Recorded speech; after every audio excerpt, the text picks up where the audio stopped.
Hello everyone, welcome back to my channel Shreya's lifestyle nursing. আশা করি তোমরা সবাই ভালো আছো। তো আজকে আবারও তোমাদের জন্য একটি ইনফরমেটিভ ভিডিও নিয়ে চলে এসেছি। তো আশা করি আজকের ভিডিওতে তোমাদেরকে যে সমস্ত ইনফরমেশনগুলো দেব সেগুলো কিন্তু তোমাদের অনেক কাজে লাগবে।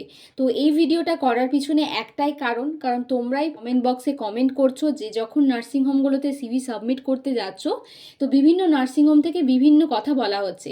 কোনো কোনো নার্সিংহোম বলছে কি যে তোমাকে 6 মাস উইদাউট কোনো স্যালারিতে তাদের নার্সিংহোমে কাজ করতে হবে। আবার কোনো কোনো নার্সিংহোম এরকম বলছে যে তুমি 2-3 মাস কাজ করো, তোমার কাজ দেখি তারপরে তোমার স্যালারিটা ঠিক করব। তাই তো অনেকে এই জিনিসটা ফেস করেছো আশা করি। কেননা এই সমস্ত ইনফরমেশনগুলো তোমাদেরকে দিচ্ছি কারণ আমি যখন পাস আউট হয়ে যাওয়ার পরে প্রথম যখন প্রচুর প্রচুর নার্সিংহোমে সিভি সাবমিট করেছিলাম, তো অনেক নার্সিংহোমেই কিন্তু এরকম জিনিস বলা হয়েছে, ফোন করে ডাকা হয়, তারপর যখন যাই তারপরে বলা হয় যে ঠিক আছে তুমি এখন কাজ করো, 2-3 মাস তুমি এমনিই কাজ করো, তোমার কাজ দেখি তারপরে স্যালারি ঠিক করব। আবার অনেক নার্সিংহোমে তো এরকমও বলা হয়েছে যে 6 মাস তোমাকে অ্যাজ এ ট্রেনি হিসেবে কাজ করতে হবে, তারপর গিয়ে আমরা তোমার স্যালারিটা ঠিক করব। তো একটা কথা বলি, এই সমস্ত জিনিস, এই যে ট্রেনি হিসেবে কাজ করতে হবে বা 2-3 মাস তোমাকে কোনো স্যালারি দেবো না, তোমার কাজ আগে দেখবো, তো এই সমস্ত জিনিস তোমাকে সমস্ত নার্সিংহোম থেকে বলবে, আমি বলবো সেই সমস্ত নার্সিংহোমে একদমই কাজে ঢুকো না, একদমই ঢুকো না।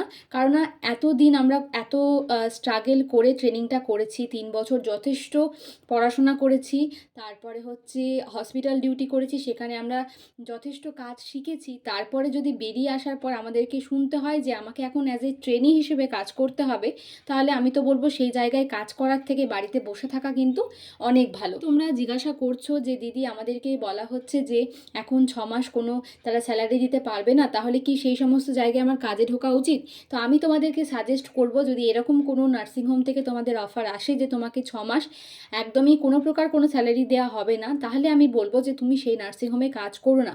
কারণ তুমি সেখানে মর্নিং ডিউটি করছো, ইভিনিং করছো, নাইট করছো, তাই তো তুমি যা বাড়ি থেকে যাতায়াত করছো, বা যদি কেউ বাড়ি থেকে দূরে কোনো জায়গায় থেকে কাজ করে তাহলে বুঝতেই পারছো তার একটা মিনিমাম তো খরচ থাকে। তো সেই খরচটাই যদি তার না ওঠে তাহলে সেখানে কাজ করে আমি বলবো যে একদমই লাভ নেই। আর খরচের থেকে আগেও যে জায়গায় আমি কাজ করব সেখানে আমাকে যদি কোনো স্যালারি না দেওয়া হয়, সেখানে আমি এতটা তোমার সকাল থেকে রাত অবধি ডিউটি করছি, সেই জায়গায় যদি আমাকে কোনো প্রকার কোনো স্যালারি দেওয়া না হয়, তাহলে সেই জায়গায় হয়তো তুমি যাদের সাথে কাজ করছো তারা স্যালারি পাচ্ছে, তুমিও হয়তো সেম কাজ করছো কিন্তু তুমি কোনো স্যালারি পাচ্ছ না, সেখানে তোমার কিন্তু অনেক খারাপ লাগবে। তো আমি বলবো এরকম অনেক নার্সিংহোম আছে, আশা করি আমি যে জিনিসটা ফেস করেছি অনেকেই যারা রয়েছো তারাও এই জিনিসটা ফেস করেছো। তো আমি তোমাদেরকে সাজেস্ট করছি যে সেই সমস্ত নার্সিংহোমে একদমই কাজ করো না। তার থেকে আমি বলবো অনেক ছোটো ছোটো নার্সিংহোম রয়েছে, তো সেই সমস্ত নার্সিংহোমে কাজ করো তুমি।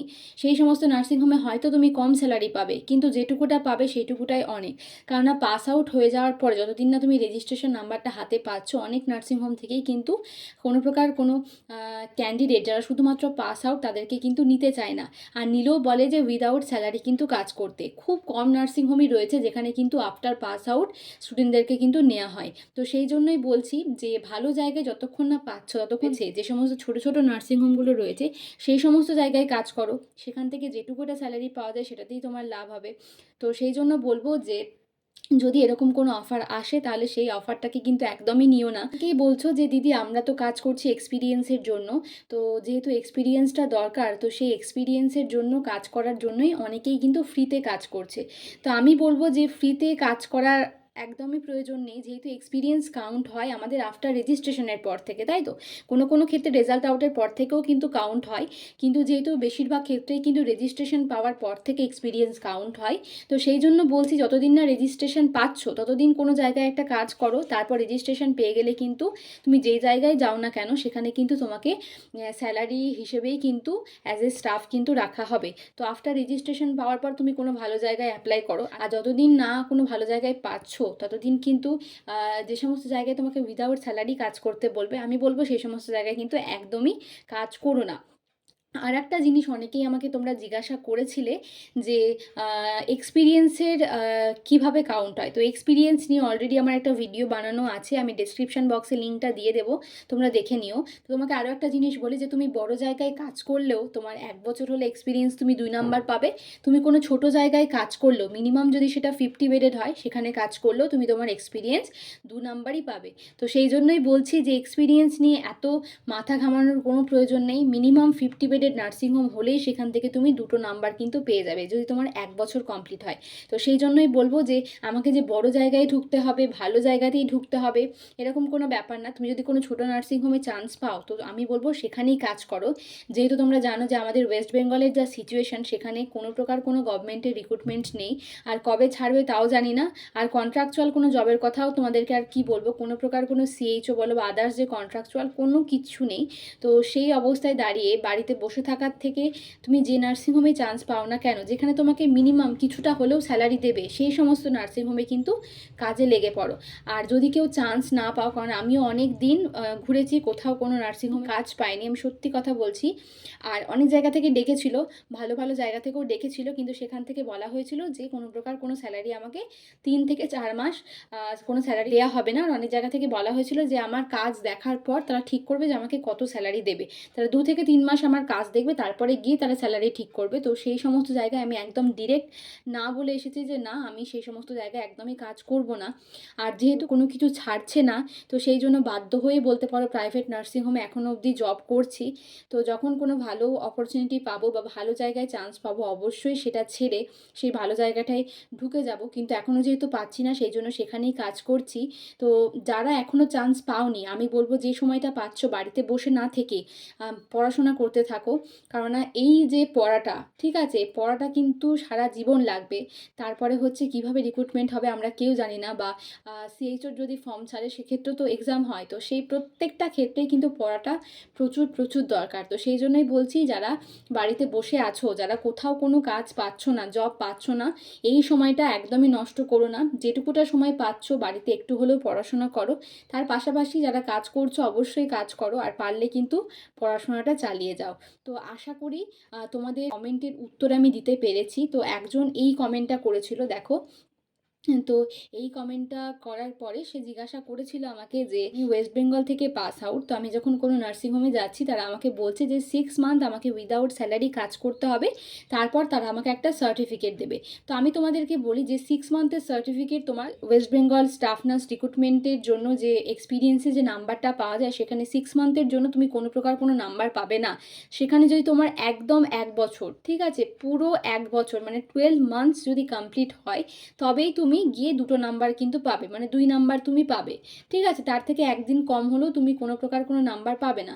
তো 6 মান্থের যেহেতু সার্টিফিকেট তোমার সেভাবে কোনো কাজে লাগবে না, তো সেই জন্যই বলছি যে তারপরে তোমাকে সেখান থেকে কিছু স্যালারি দেওয়া হচ্ছে না। তো আমি বলবো সেই সমস্ত জায়গায় একদমই কাজ করো না।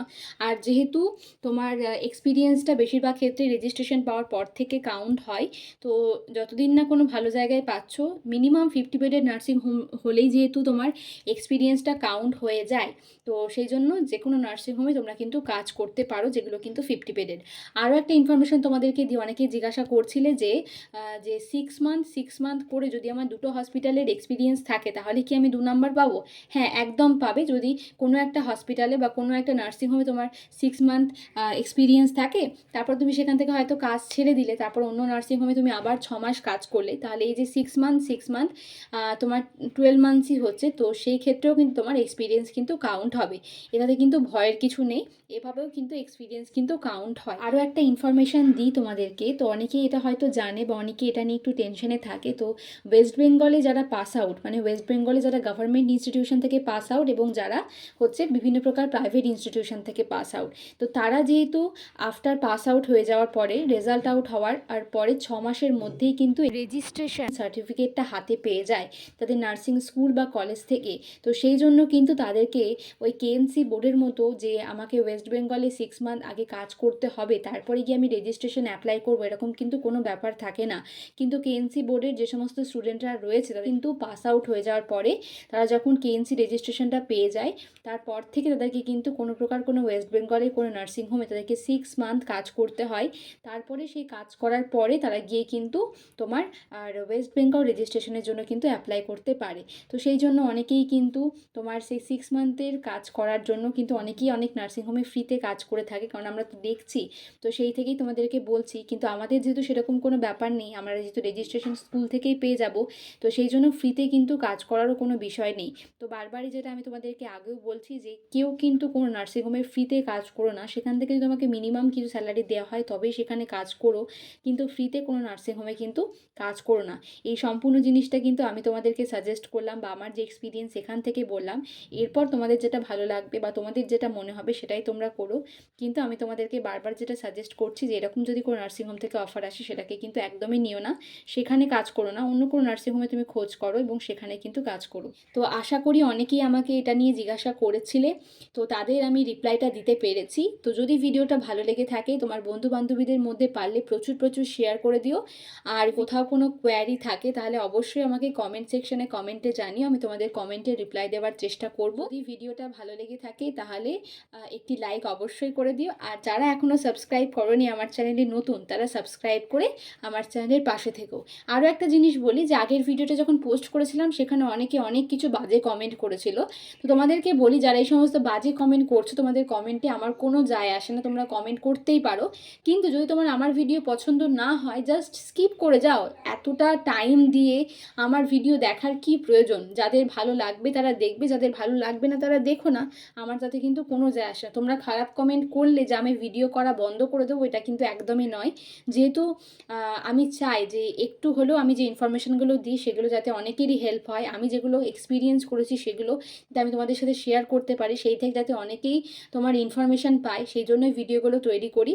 তো আমি ভিডিও রেগুলার যেমন বানাই সেরকমই বানিয়ে যাব। তো যাদের মনে হবে যে আমার ভিডিওগুলো হেল্পফুল মনে হচ্ছে তারা দেখো, আর যাদের মনে হচ্ছে যে না আমার ভিডিওগুলো একদমই ভালো লাগছে না তো তারা একদম স্কিপ করে যাও, এটাই তোমাদেরকে বলার ছিল। তো যারা আমার চ্যানেলে নতুন অবশ্যই সাবস্ক্রাইব করে আমার চ্যানেলের পাশে থেকো। সবাই সুস্থ থেকো, সাবধানে থেকো, ভালো থেকো। খুব শীঘ্রই দেখা হবে তোমাদের সাথে পরের কোনো ভিডিওতে। টাটা।